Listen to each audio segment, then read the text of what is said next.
je remercie les organisateurs, Monsieur le Président, Ali Rastabine en particulier, de m'avoir donné l'opportunité de m'exprimer devant cette illustre assemblée. Semble-t-il qu'il faut aller en Orient compliqué avec les idées simples. Voici les miens. Donc, les miens concernent l'importance capitale de l'eau dans la production agricole et forestière. L'élément à prendre en compte, me semble-t-il, dans vos analyses géopolitiques. Donc, ça va être très technique, vous m'excusez d'avance. Et pour me faire mieux comprendre, je dois vous préciser les termes que je vais utiliser par la suite. À savoir, il y a ici d'abord les zones climatiques.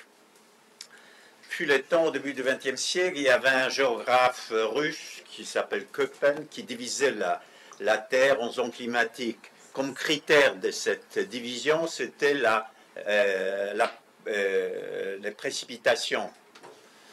Et donc, en conséquence, vous avez l'écosystème particulier. Par exemple, sur l'équateur, vous avez la forêt tropicale humide, comme en Amazonie, ou bien les forêts africaines, ou la jungle en Asie. Hein. Il y a, si vous voulez, donc la Syrie, elle se trouve... Moi, je ne vais pas parler des Syries, mais pour que ça soit dans le sujet, je vais parler d'Égypte, du Nil. Donc, le problème, c'est de l'eau, ce n'est pas l'endroit où c'était fait. Et donc, je ne sais pas si vous êtes familier avec tout le monde entend dans les infos qu'il y avait 20 mm de pluie qui est tombée. Qu'est-ce que ça veut dire? C'est en fait lames d'eau. Si on les multiplie par une surface à pris en compte, vous pouvez l'exprimer en mètres cubes. Mètres cubes, centimètres cubes ou kilomètres cubes, comme vous voulez. Hein. Et deuxièmement, il y a une notion d'évapotranspiration potentielle et réelle. Qu'est-ce que c'est? C'est l'état d'atmosphère susceptible de recevoir de l'eau. C'est-à-dire la quantité d'eau la vapeur d'eau qui est dans l'air est liée à la température. Donc plus température élevée, plus cette pouvoir et cette évapotranspiration potentielle est grande. Donc nous la Syrie et dans l'Égypte sont dans la zone à 1200 mm de cette évapotranspiration potentielle. Et la Syrie pour la pluie est d'ordre de 300, moyen 315 mm de pluie. À Paris, il pleut 700, à peu près 20 mm de pluie. Vous voyez, comparé ce que l'atmosphère peut recevoir et ce qui tombe. Hein? Deuxième, ici, donc, évidemment, il y a plein de moyens d'aborder les sujets. Pour la pluie, il y a ce qu'on appelle le pluviomètre. On met de façon standard sur toute la Terre et on mesure par un outil qui est exact de pluviomètre, surface standard, et donc on peut comparer les choses partout dans le monde. De même, il y a pour cette évapotranspiration potentielle, hein, qui est standardisée par FAO. C'est une formule d'un Anglais qui s'appelle Penman. Et donc, il y avait 5000 formules mathématiques pour estimer cette valeur-là. On a choisi une qui est décodifiée à partir de 99 par FAO, fait par les bioclimatologistes, par un certain Alain. C'est tout un groupe de travail qui travaille là-dessus. Il y a ce qu'on appelle évapotranspiration réelle, c'est-à-dire ceux réellement qui sortent de couverts végétaux, hein, ou de l'humain, hein, du vivant. Et donc, vous pouvez faire les rapports entre les deux. Et donc, il y a une notion de coefficient culturel. Et c'est qu'on fait.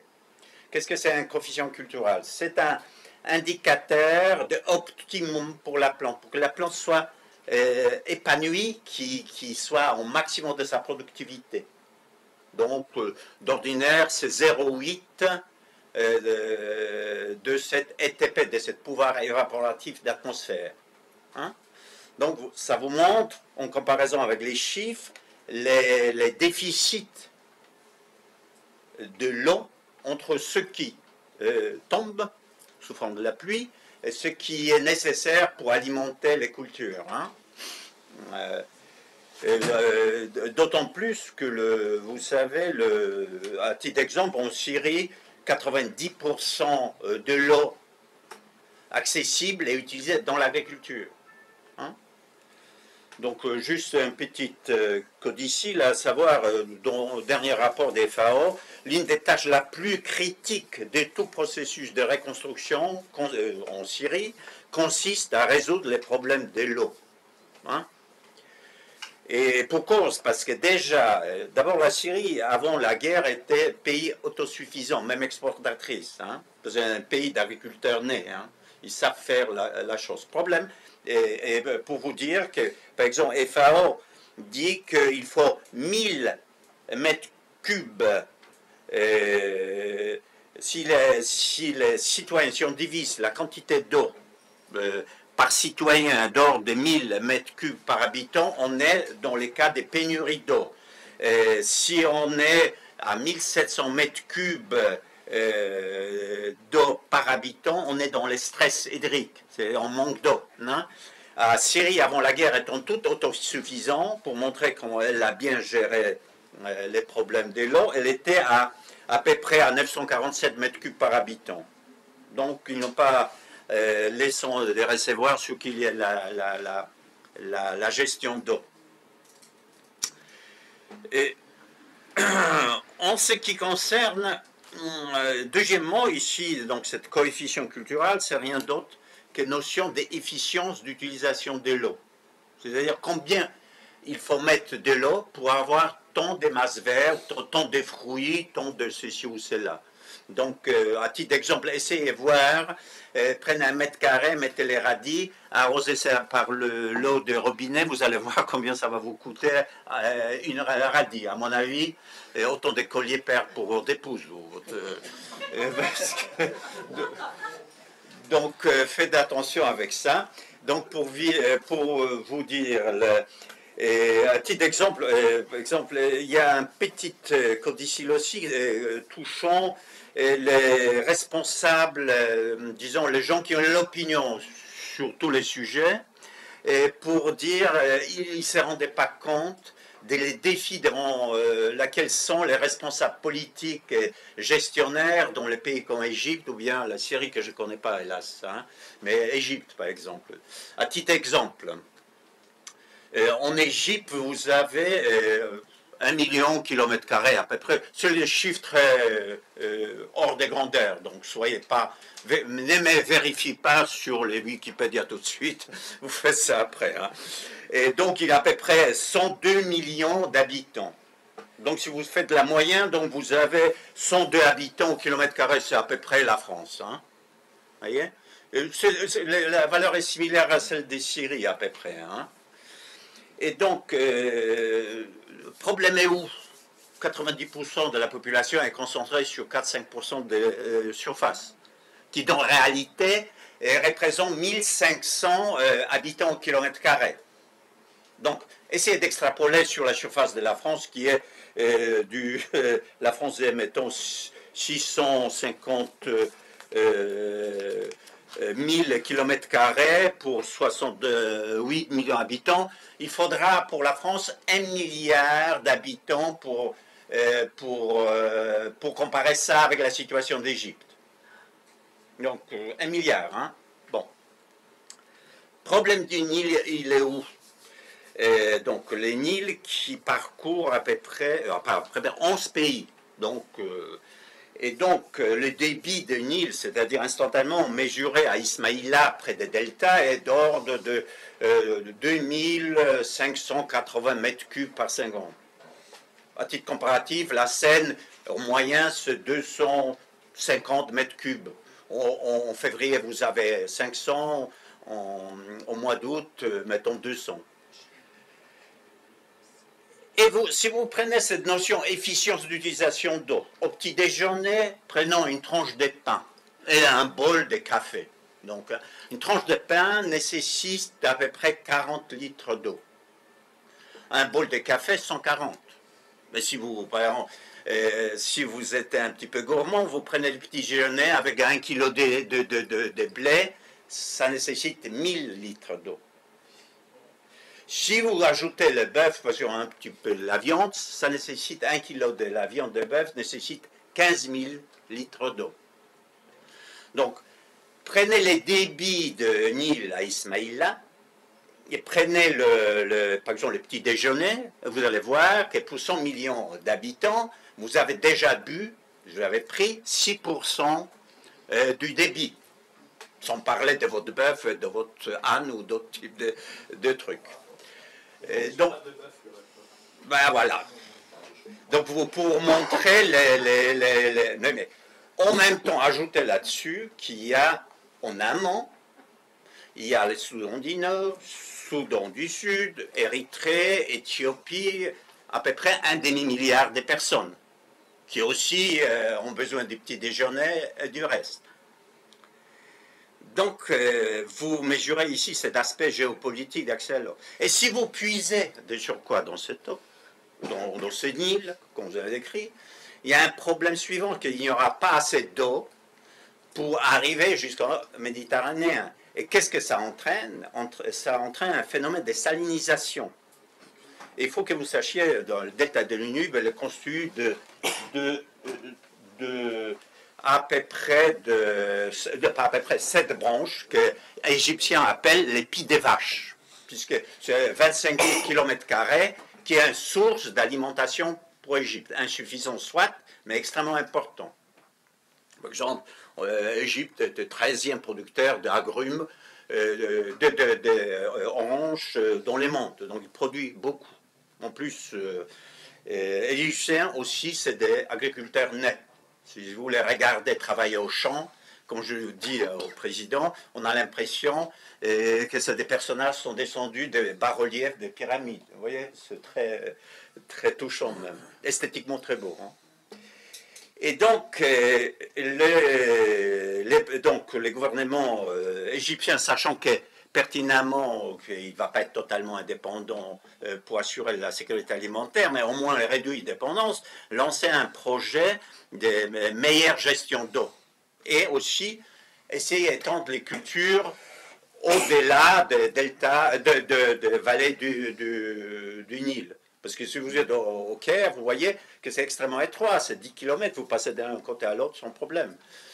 Semble-t-il le plus large, 25 km. Donc c'est extrêmement étroit.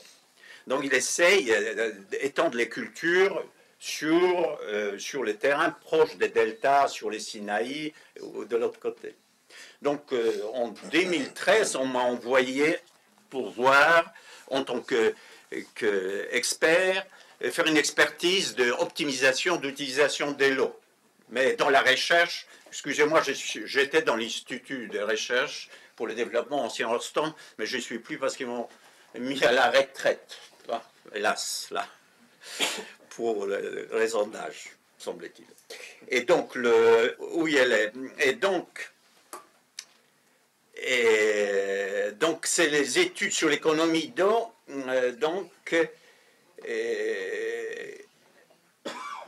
Je choisis une station d'études dans les Sinaï, 80 hectares, c'est les vergers d'orangers.